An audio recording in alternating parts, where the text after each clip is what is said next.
Bonjour à tous et bienvenue sur Expression Maniac. Aujourd'hui, on va voir comment réaliser une mosaïque automatique sur After Effects grâce aux expressions. Des mosaïques customisables et adaptables pour tous vos projets. Allez, c'est parti.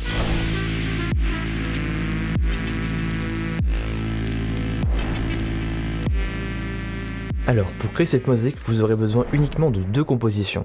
La première qui sera le morceau de mosaïque que moi je vais appeler bloc, et qui pour le moment fera 100 pixels par 100 pixels, mais on verra plus tard que vous pourrez mettre n'importe quelle taille et tout s'adaptera parfaitement dans la mosaïque. Dans cette compo bloc, on va juste pour l'instant mettre une petite image type, et on verra plus tard comment setuper cette partie-là. Et ensuite, on aura besoin d'une seconde composition qui, elle, va s'appeler simplement mosaïque. Vous pourrez la faire en n'importe quelle résolution car tout sera adaptatif. Donc moi je vais en faire une en 1080 par 1080 pour l'instant, mais ça pourra changer par la suite. Pour commencer, je vais me créer un petit objet nul qui, comme d'habitude, me servira de contrôle. Je pourrai y mettre tous mes contrôles pour la suite du projet. Et ensuite, j'insère mon premier bloc. Quel est le principe de ce projet ? Pour commencer, nous allons devoir créer la mosaïque, l'effet de mosaïque automatiquement grâce aux expressions. Le but c'est que lorsque je vais multiplier mes différents blocs, que tous s'adaptent et se mettent parfaitement dans la bonne position, en fonction de leur taille évidemment, et en fonction de la taille de la composition globale. Le but va être de créer une expression dans la position des blocs pour déterminer en fonction de leur index, c'est-à-dire de la position de calque dans laquelle ils sont, donc là numéro 2, ensuite numéro 3, 4, 5, 6. Grâce à cet index, on va pouvoir définir où est-ce qu'ils vont se placer. Et donc la première partie de l'expression va être de déterminer le nombre de blocs maximum que l'on peut caser dans cette composition. Donc pour commencer, je vais récupérer l'index de notre calque. Hop. Ensuite, nous allons faire le calcul.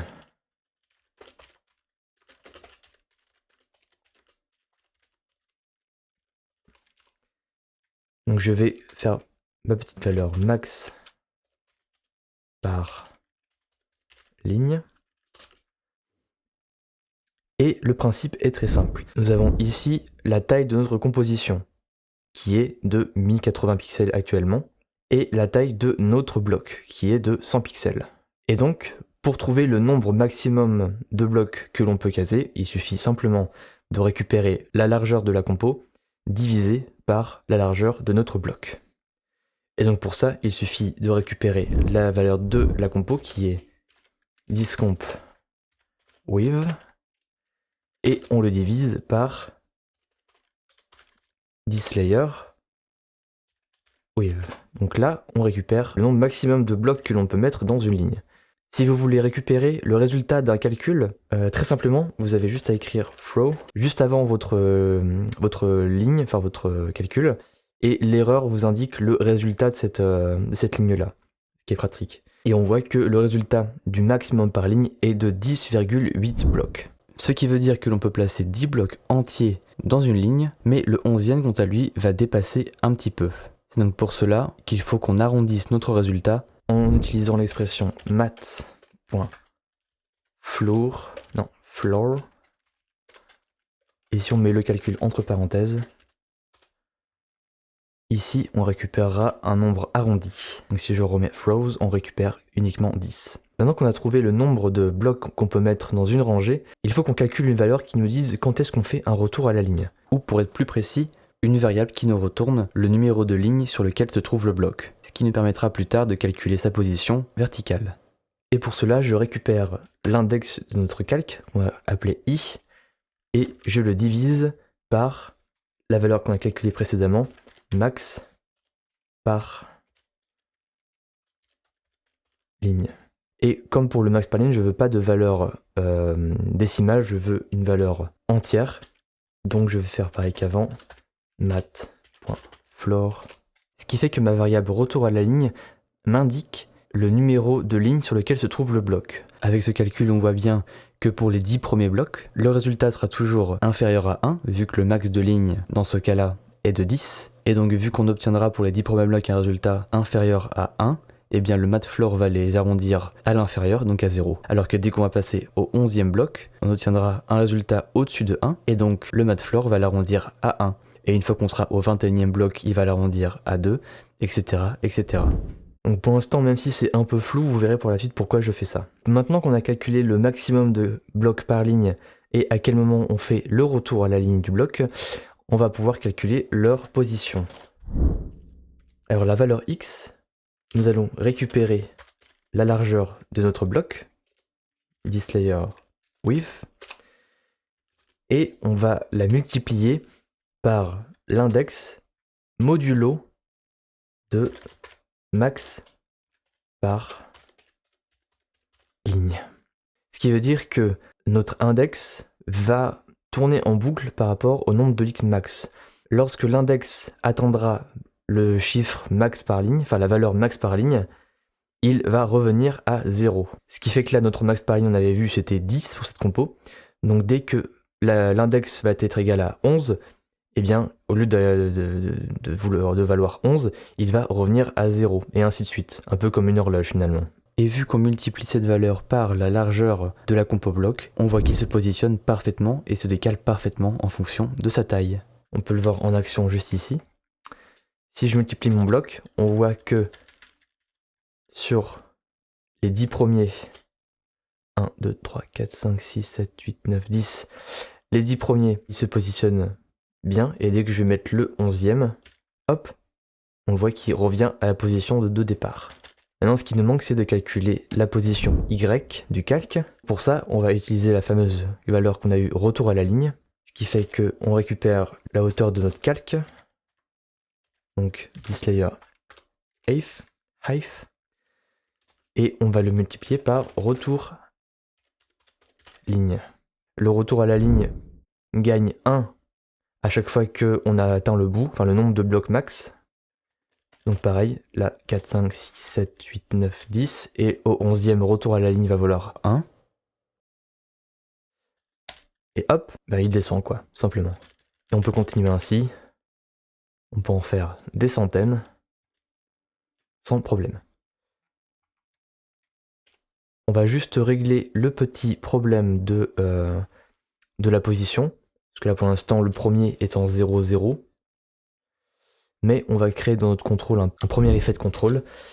Donc je vais créer un effet de point que je vais appeler, on va dire start offset, et je vais le mettre là-dedans. Start offset égale notre point, paf, ici. Et je vais tout simplement l'ajouter à notre résultat de fin. Offset. Plus.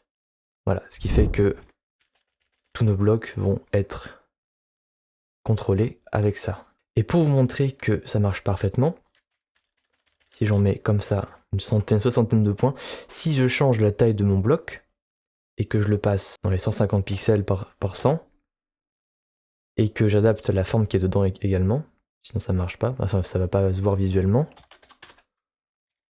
hop, on voit bien que ça s'adapte parfaitement.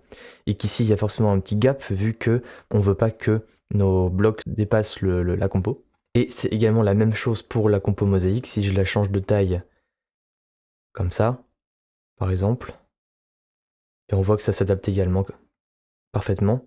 Si je modifie la hauteur, on voit que tout se réarrange parfaitement. C'est l'avantage de cette expression, c'est qu'elle n'est pas figée, on n'a pas des valeurs fixes pour la hauteur et la largeur de nos différentes compos, ce qui fait que tout s'adapte parfaitement.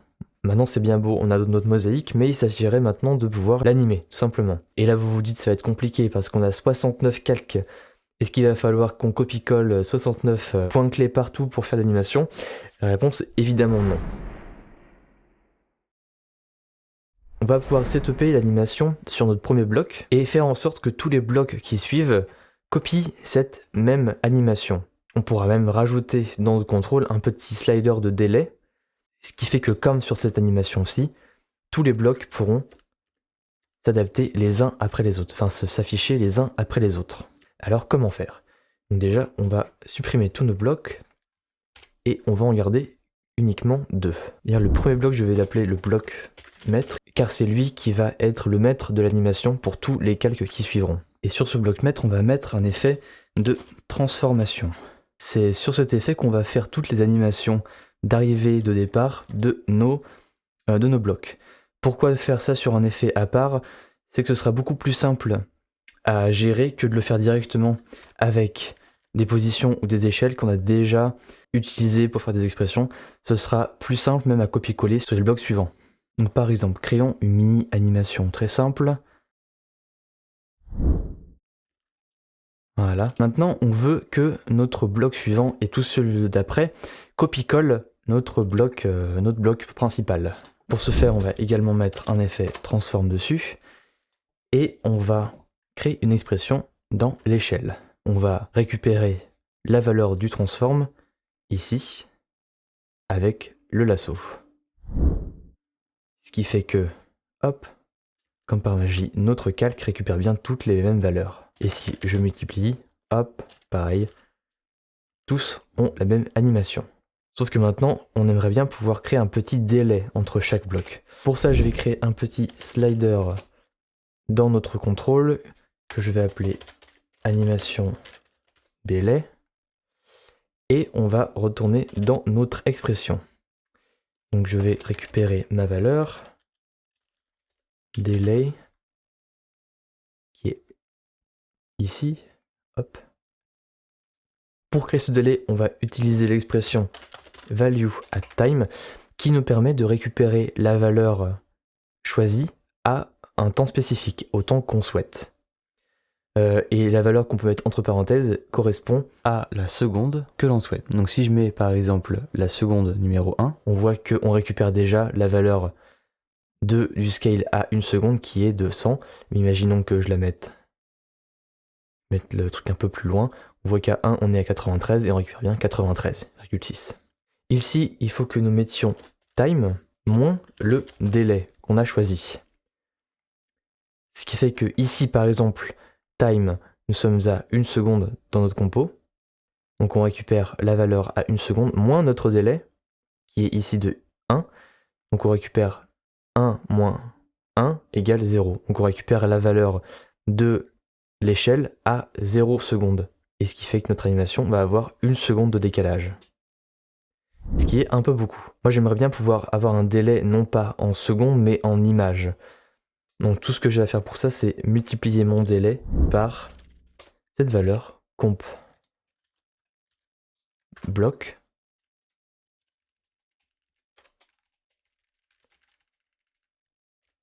frame duration.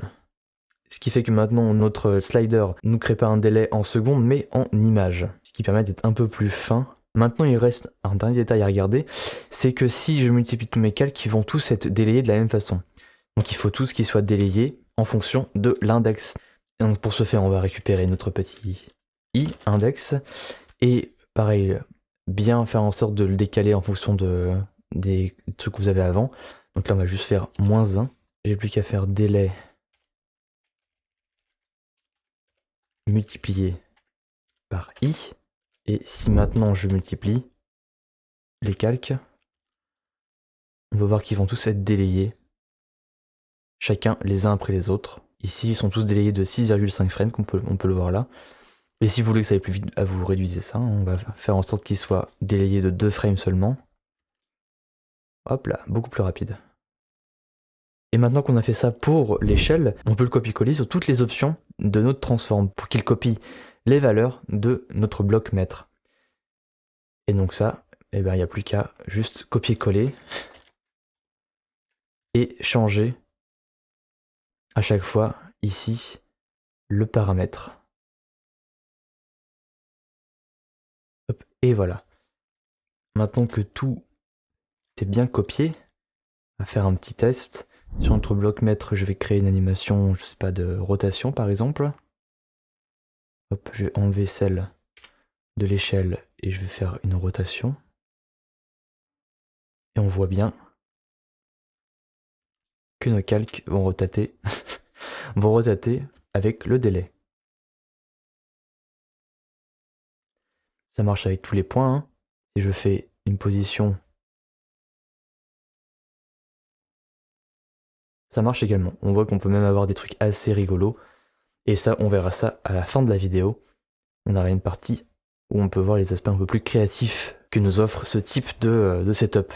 Et maintenant, on va voir comment setup les blocs pour qu'ils affichent bien toutes vos photos et vos logos.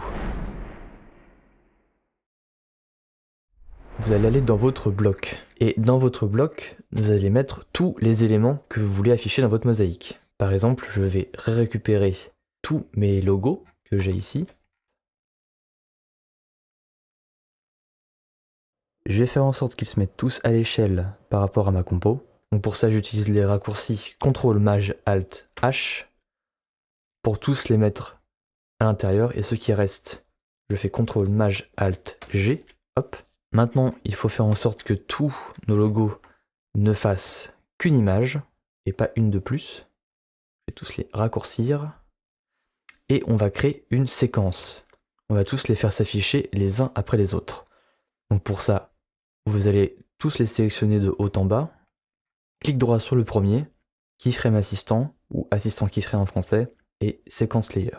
Vous décochez overlap si c'est coché et vous cliquez sur OK. Et normalement, si je clique sur play, tous vos logos, toutes vos photos vont se suivre les unes après les autres. Maintenant, revenons sur notre composition de mosaïque. Donc là, pour l'instant, on voit que ça ne marche pas exactement comme on le souhaite, mais on va setuper tout ça. On va faire en sorte que chaque bloc n'affiche qu'une seule image à la fois. Et pour cela, ce sera très simple. On va supprimer tout le reste. On va faire un clic droit sur notre premier calque, time, et activer le time remapping. Et on va créer une petite expression. Donc encore une fois, on va récupérer notre index et le faire commencer à 0. Donc index -2. Et maintenant, on va faire en sorte que chaque bloc affiche bien le bon timecode. Donc là, on veut que le bloc numéro, enfin ici le bloc 0 mètre affiche l'image 0, que le bloc suivant affiche l'image 1, puis 2, 3, 4, 5, 6, etc. Pour cela, tout ce qu'on a à faire, c'est prendre notre index et le multiplier par cette expression, notre compo bloc,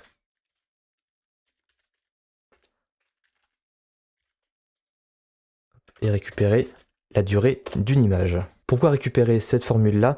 Ça nous permet d'être très adaptatif également si vous changez le framerate du bloc. Ouais, il n'y a pas trop de raison de le faire, mais si vous le faites, ça s'adaptera automatiquement, et ça c'est toujours un avantage. Maintenant, faisons-le également sur notre second bloc. Paf, paf. Et on voit bien qu'il affiche bien notre seconde image. Et maintenant, si je multiplie tous nos blocs, hop, on voit bien que tout s'affiche correctement maintenant. Juste l'animation qui n'est pas finie, voilà. Tout s'affiche. Nickel. Et vous pouvez aller comme ça jusqu'à 500, 800 si vous voulez, jusqu'à ce qu'After crash tout simplement. Et vous avez votre animation qui est faite. Bon là c'est dégueulasse, mais imaginons, on va faire un truc un peu plus propre sur le bloc mètre. Voilà, on va faire simple et efficace.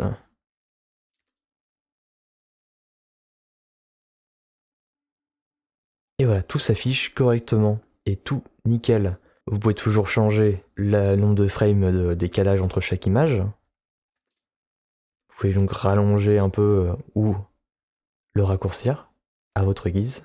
Et pour changer l'ordre des logos, vous allez dans la composition bloc, et vu qu'ils apparaissent tous dans l'ordre chronologique, vous n'avez qu'à changer la frame à laquelle apparaît le logo. Si vous en avez énormément, ça peut être un petit peu laborieux, mais au lieu de les drag and drop comme moi j'ai fait, vous pouvez les mettre à la main, un à la suite, comme vous le souhaitez de base. Ça pourrait être plus simple. Vous pouvez toujours changer leur taille et la position de chaque logo indépendamment, pour que le résultat de fin sur votre mosaïque soit le plus plaisant. Il y a des logos par exemple ici qui sont un peu trop gros. Vous pouvez juste tout harmoniser après en passant sur chaque logo dans la partie bloc. On a setup notre mosaïque facilement adaptable. Donc là, comme tout à l'heure, si je rechange la taille de ma compo et que je mets par exemple 1500 de largeur, tous mes logos vont se réadapter correctement. Si je change la taille de mon bloc et que je le mets par exemple, je le mets un poil plus gros, je veux qu'il fasse 250 par 250. Là, on voit bien que c'est pareil, il faut juste que on augmente la taille de tous les logos. hop, et ils ont tous grossi. Bon, après, il faut réadapter correctement. Mais ça fonctionne, et ce qui fait qu'à la fin, vous pouvez récupérer votre belle mosaïque et l'utiliser sur d'autres projets, sur d'autres compos, pour faire un truc bien propre, comme ceci par exemple. Mais comme on l'a vu, ça s'arrête pas uniquement à des logos, vous pouvez vous en servir pour des photos, et même de manière créative. Et c'est ce qu'on va voir dans cette partie où on va aller pousser un peu plus loin. On va regarder ce qu'on peut faire en plus dans cette mosaïque pour la customiser. Maintenant qu'on a notre base, on peut vraiment aller un peu plus loin et on peut rajouter notamment des petits sliders en plus qui nous permettent de contrôler l'écart entre chaque photo. Ce qui peut être pratique comme dans ce cas-là, parce que si on enlève tout, tout va être collé et c'est bon, pas forcément plus plaisant. Et on peut faire en sorte que tout s'adapte parfaitement, comme ça. Dans notre contrôle, on va ajouter 2 sliders. Un qui va s'appeler horizontal offset et l'autre vertical offset. On va changer l'expression uniquement dans nos autres blocs. Pas le bloc mètre, on touche pas au bloc mètre. Et donc nous allons déclarer nos 2 nouvelles valeurs que je vais appeler W offset et H offset.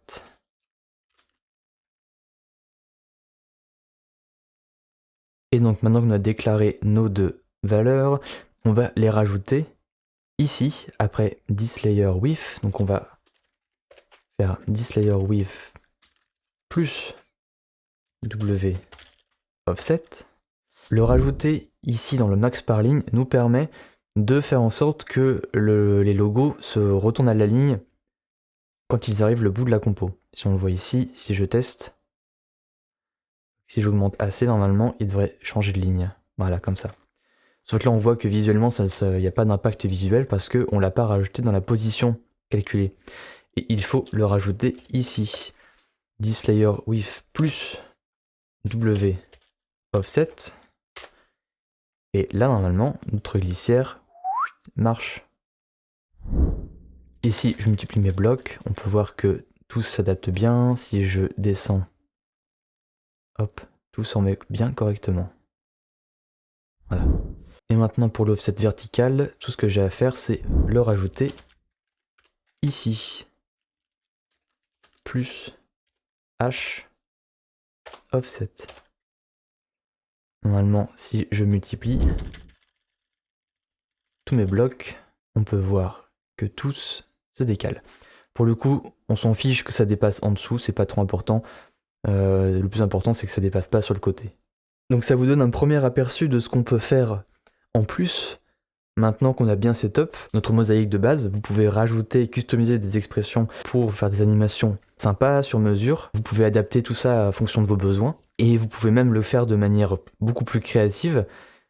Par exemple, je l'avais fait sur ce petit projet-là, où en gros j'ai une mosaïque qui ressemble à ça. On le voit sur mon bloc, c'est juste une forme qui change de couleur et de taille. Donc on voit que ça rend assez sympa. J'ai créé une animation sur mon bloc mètre. J'ai créé une petite vague, on va dire, qui est suivie du coup par tous les autres blocs. Donc c'est assez rigolo, on va dire, comme effet. Vous pouvez vraiment laisser cours à votre imagination pour le reste, mais ça peut donner des idées, en tout cas d'animation, pour vous. C'est la fin de ce petit tuto, j'espère que ça vous aura appris pas mal de choses. Vous pouvez retrouver en description le projet Clean version template, complètement vide, et également le projet de la vidéo, avec les différents exemples que je vous propose, pour que vous puissiez regarder un petit peu en détail. Si vous avez des questions, n'hésitez pas à les poser en commentaire.